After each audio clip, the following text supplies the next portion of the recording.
আশ্বিনের শারদ প্রাতে জেগে ওঠে আলোক মঞ্জিল। আমি দুর্গাপুজোর কথা বলছি, একেবারেই ঠিক ধরেছেন, দুর্গাপুজোর কথা বলছি, কিন্তু এটা হচ্ছে রীতিমতো বাসন্তী পুজো। আর বাসন্তী পুজো কিন্তু ঘাগরা বাইশপল্লী মাতৃ মন্দিরে এবছর 25তম বর্ষে পদার্পণ করেছে। আর এই এলাকায় রীতিমতো দুর্গাপুজোর মতনই কিন্তু এই পুজো হয়। এটাই হচ্ছে আসল দুর্গাপুজো। পুজো চলবে আজকে ষষ্ঠী, সপ্তমী, অষ্টমী, নবমী, দশমী। বুধবার দিন নবমী, বৃহস্পতিবার দিকে দশমী। কত বছরে পদার্পণ করলো আপনাদের এই পুজো? 25 বছরের পদার্পণ, 25 বছর রানিং চলছে। 99 সাল থেকে স্টার্ট হয়েছিল, 2024 সাল 25 বছর রানিং চলছে আমাদের পুজো।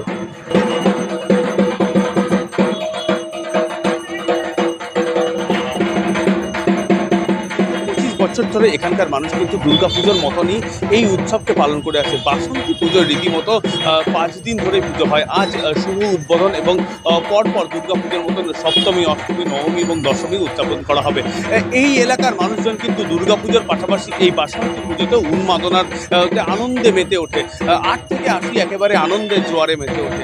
আমি এই পুজো কমিটির কর্মকর্তাদের সঙ্গে কথা বলবো, কতদিন ধরে পুজো এবং পুজো কী কী স্পেশাল রীতি তাদের মেনে পুজো হয় আমি কথা বলবো। আসুন। কীরকম যে পুজো দুর্গাপুজোর নিয়মে হয়, একই নিয়মে এই পুজোটা হয়। যেমন দুর্গাপুজোর 5 জায়গার লোক দেখতে আসে, বিভিন্ন জায়গায় পুজো হয়। এটাই আমাদের এলাকায় একটা পুজো, পাশে জগদম্বায় হয়। দূর দূরান্ত থেকে এখানেও মানুষজন ভক্তবৃন্দরা আসে, পুজো দেয়, মানসা করে। যাদের অনেকে চাকরি পেয়েছে, শুনেছি আমরা এখানে মানসা করে, তাদের প্রতি মায়ের প্রতি ভক্তি আছে, তারা আসে। এছাড়া অনেক দর্শনার্থী আসে বিভিন্ন জায়গা থেকে, বহরমপুরে তারা এই পুজো দেখতে আসে। দুর্গাপুজোর মতনই কিন্তু আবেগে আনন্দে মাতোয়ারা হবে এখানকার মানুষজন। চলবে পুজো 5 দিন ধরে, বিভিন্ন দিন বিভিন্ন রীতি মেনেই হবে পুজো। আপনি চাইলেও আসতে পারেন বহরমপুরের ঘাগরা বাইশপল্লী মাতৃ মন্দিরের এই মন্দিরে। বহরমপুর থেকে সুদীপ রায়, ITV নেটওয়ার্ক।